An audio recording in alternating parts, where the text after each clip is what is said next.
I remember getting a phone call, and it was actually her friend that had called, and she just said, "Hey, Reegan's, fell down at track practice, and she isn't doing good, and you should come get her." But of course, we get there, and she's, laying on the ground in the school, and she's trying to sit up, and she can't. She's trying to move her legs to help her sit up, and she can't. And at that point, your heart just drops. When we arrived, the car, he had left the car parked in the opening of the ER with the door open. That was my first indicator that something was up. At the time, the protocol was only one adult could be in the back room, even in the ER. And when a nurse came up to me and said, "We've made a decision to let you go back," I knew it was bad. It's when they loaded her into the helicopter that it was really like, wow, this is like a big deal, like my sister could die, like kind of stuff like that. So definitely had a big and influenced me a lot. It's your baby, and it's still scary to know that something could very seriously be wrong. So.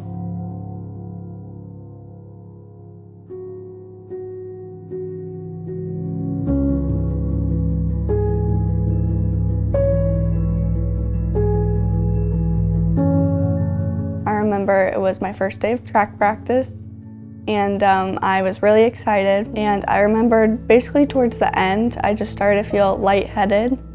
And then at the end, I decided that I wanted to sit down just because I felt weird. And then I wanted to go meet up with my friends who were standing a few feet away.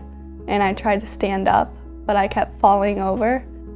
And then I got carried inside, and I sat down, and I did become sick. And my dad came in, and I remember being picked up and getting carried to the car and then driving to the hospital.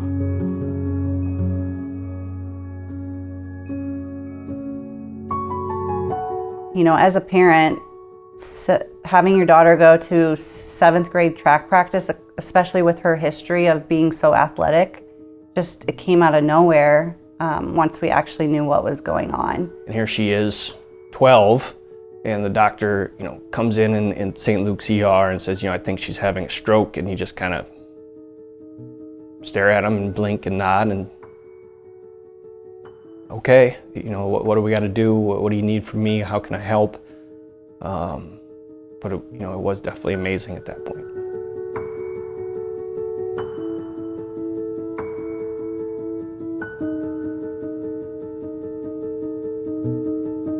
When she was first in the hospital, she actually had a second mini stroke.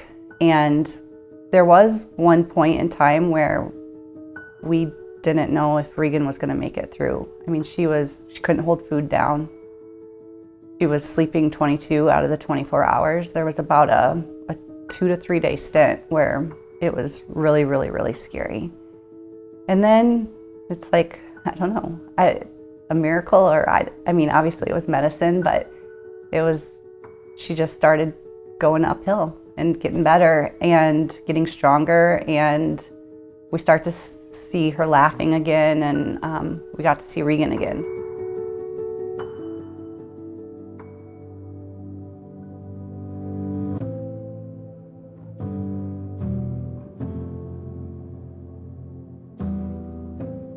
It's been inspirational to watch her go from left side paralyzed and moving her arm for the first time, moving her leg for the first time, so all the way up to walking again.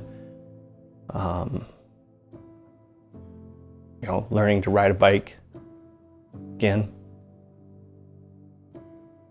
So those have all been milestones as she's continued to progress.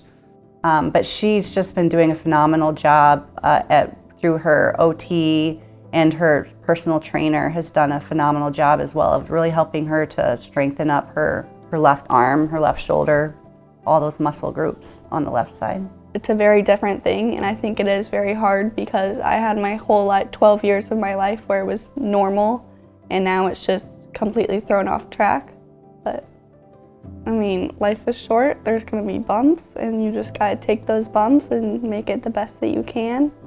and just things will be thrown at you, and you just gotta, basically just deal with it, find the bright side, and Having a stroke, I mean, because of the physical left side weakness, she thinks about it every day. She has to think harder about things that we take for granted, like taking steps, going up and down the stairs. Even just like studying at school, it burns a little bit more energy because she doesn't have as many neural pathways in her brain compared to someone that's never had a stroke. My sister is just basically a superhero. She just keeps trucking, and sometimes it's really hard to keep trucking, but she just perseveres, and she's willing to say, hey, it's really hard to persevere today, and she's just very open about what she needs and how we can help her, which is awesome. You know, we're super proud of everything that she's done here in the last 2, almost 3 years in recovering from the stroke.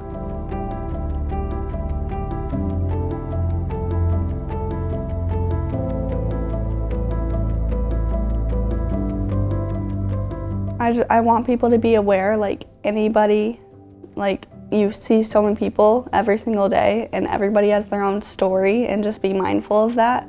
And I have many friends who have people in their family who have a stroke or had a stroke, and it's just such a wide impact thing, even heart disease, and it's just important to keep those things in mind because they're so impactful. She's just so strong in her physical, mental, and emotional abilities, and that she's my hero.